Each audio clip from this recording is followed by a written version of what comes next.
கருத்து கணிப்பு ஒன்று போட்டிருக்காங்க. அது இந்தியா டுடே.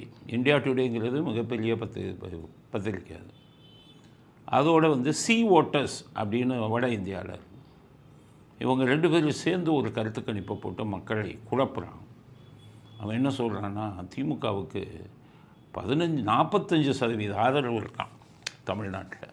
எப்படி சுற்றுறான் பாருங்க, காதில் பூவை இழிச்சவாயன்னு நினச்சிக்கிட்டு இருக்கான். தமிழ்நாட்டில் இருக்கிறவனெல்லாம் 45% இருக்கான். ஏடிஎம்கே பிஜேபிக்கு 33%.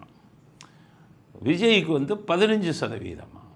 இந்த மாதிரி புரோக்கர் வேலை பார்க்குறதுக்கு போய் எங்கேயாச்சும் போய் இந்த வேலை பாருங்கய்யா. நீங்கள் என்ன இருக்கிறவெல்லாம் படித்தோன்னா இந்த சி ஓட்டர்ஸை நடத்துகிறது தேஷ்முக்குன்னு ஒரு ஆள். அந்த ஆள் பிஜேபிக்கு எதிரானவர். இந்தியா பூரா எங்கே போனாலும் பிஜேபிக்கு எதிராகத்தான் இது போடுவார். 2014 பிஜேபி சும்மா 170 சீட்டு தான் வரும்னார். 2017 சி ஓட்டர்ஸ் பிஜேபி தனியாக ஆட்சி பிடிச்சாங்க.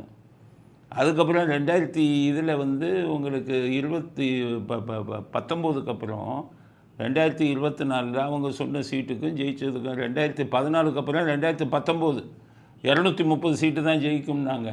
ஆனால் பிஜேபி 300 சீட்டை தாண்டி சேர்த்தது என்டிஏ கூட்டணி. இந்த ஆளுக்கு வேலையை எலெக்ஷன் டைமில் பிஜேபிக்கு எதிராக கருத்து சொல்லிவிட்டு எதிர்பக்கம் பணம் வாங்குறது. இதையே ஒரு கூட்டம் வச்சுருக்கான். நல்லவங்க கூட. நான் என்ன சொல்கிறேன், நீ பணம் வாங்குறேங்கிறத நான் எப்படி சொல்கிறேன்னா, நீ சொன்ன சர்வே ஏன் 2014 படிக்கலை? 170 சீட்டு தானே சொன்ன பிஜேபிக்கு.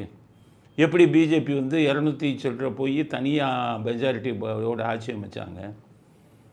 2019 பிஜேபி தனியாக 300 சீட்டுக்கு மேலே என்டிஏ கூட்டணி போச்சேன். அப்போ நீ சொன்ன இதெல்லாம் பொய்யாகுதுன்னா திருப்பி மக்களை குழப்புற மாதிரி நீ சொல்லலாமா?